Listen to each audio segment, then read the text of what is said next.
having no contribution in greenhouse emissions. Our contribution is less than 1% probably.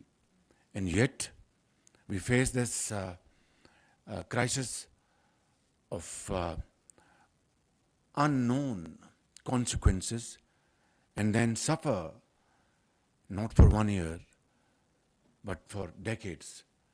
This is something I think we need to really ponder over because, and then in the end of the day, we are granted loans to be paid back and then granted loans again to be paid back. This is a vicious cycle, and this needs to be addressed too in its real perspective. So what is the solution?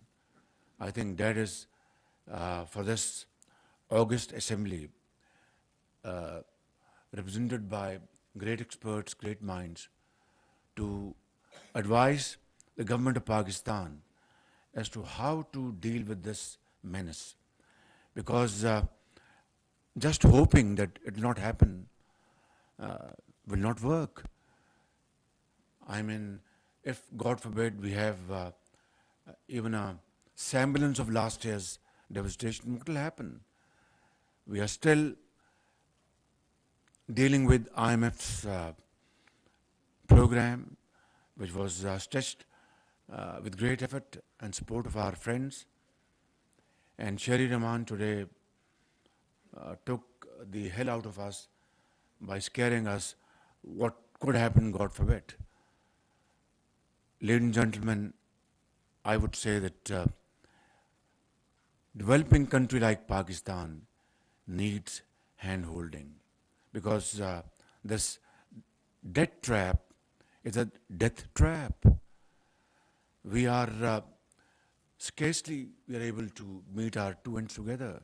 Look at our yawning gap of our imports and our exports. And then to fill the gap is a very big challenge.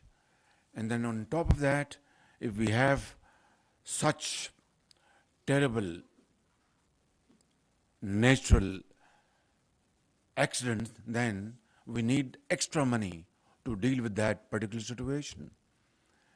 I think this is the question we need to answer, and I'll plead with all of you to kindly think of it and come forward with solid recommendations which can then be implemented in letter and spirit. Finally, I'd like to thank all our donors for their very valuable and timely support and contributions. And I would like to extend my heartfelt Mubarakbad to Sharif Rahman Sahiba for wonderful diplomacy in Sharm el-Sheikh. I know she was, running from pillar to post. And finally, along with the support of Secretary of the United Nations and other friends, we were able to have this concept of loss and damage accepted over there. Whether it's part of 0.7% or on top of it, you need to clarify this position. I can't answer this question. Can you? Pardon me? So then we are back to square one, aren't we?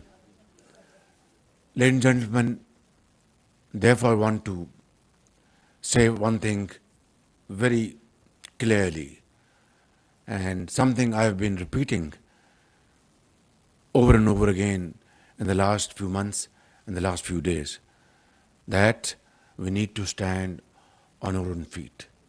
We need to draw a plan which is in the interest of Pakistan. We need to work hard. We need to work untiringly because after all, such calamities have hit other countries as well.